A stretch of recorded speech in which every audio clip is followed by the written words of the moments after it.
desert has got to be one of the most fun places to ride your dirt bike.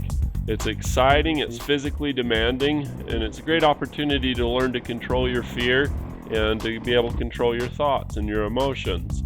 But the other thing is that a desert can be a place that is just absolutely brutally hard on your motorcycle.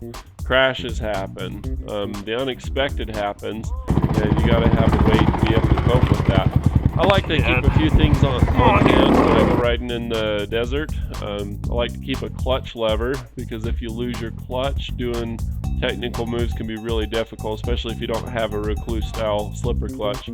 I also like to keep duct tape, baling wire, and some JB weld, just a quick 5-minute drying kind, because you got to get it dry and get going. Oftentimes, you're racing daylight or you're racing somebody else, or you just want to get back to camp. So to keep some tools on hand too, I like to keep a lightweight small pair of channel locks, but big enough to be able to handle your back axle nut.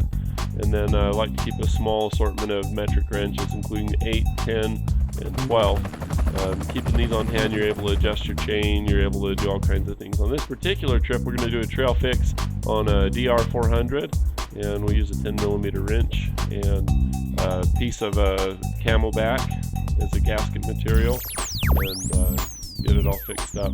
On the last ride, we used some sandstone, some brake cleaner, and some JB weld, and that helped for 1.5 years. You'll see that here in a little bit. So we got a ding in the clutch cover case, and we got the little bite part from camelback. So we pull this off. We're going to wipe it off just to see how much loss rate we're having. We're having a pretty high rate of loss now. So we're just going to wipe it off, take the little bite piece and kind of crush it, and just kind of get a secondary gasket to slow it down. It's not going to stop it from leaking, but we're just trying to get a slower rate.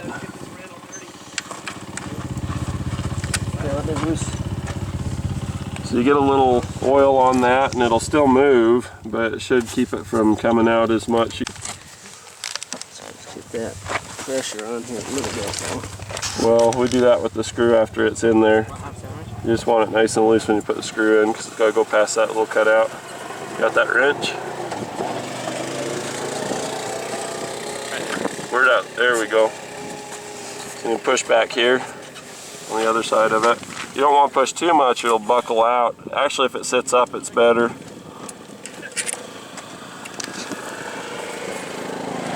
Just so that it's relaxed and not folded over or squishing out. So we got tender loving squish pressure, keeping the oil in. Knock on wood. Cool, that's our fix.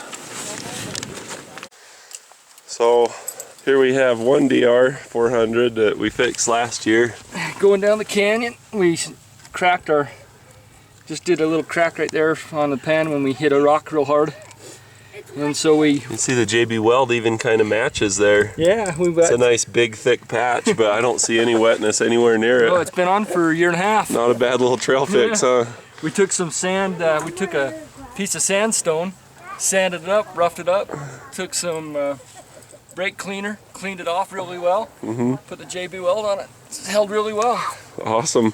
So this year, the fix that you saw in the other clip, just barely, was this DR. And on the clutch cover, you see there's a little oil kicking around, but you can see an oil color of a reservoir of oil that's being held in by that little mouthpiece from the camelback. So turned out pretty good.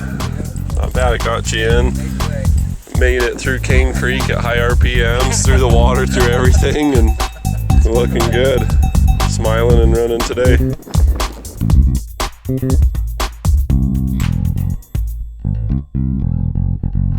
We're sorry, the number you have dialed is not in service at this time.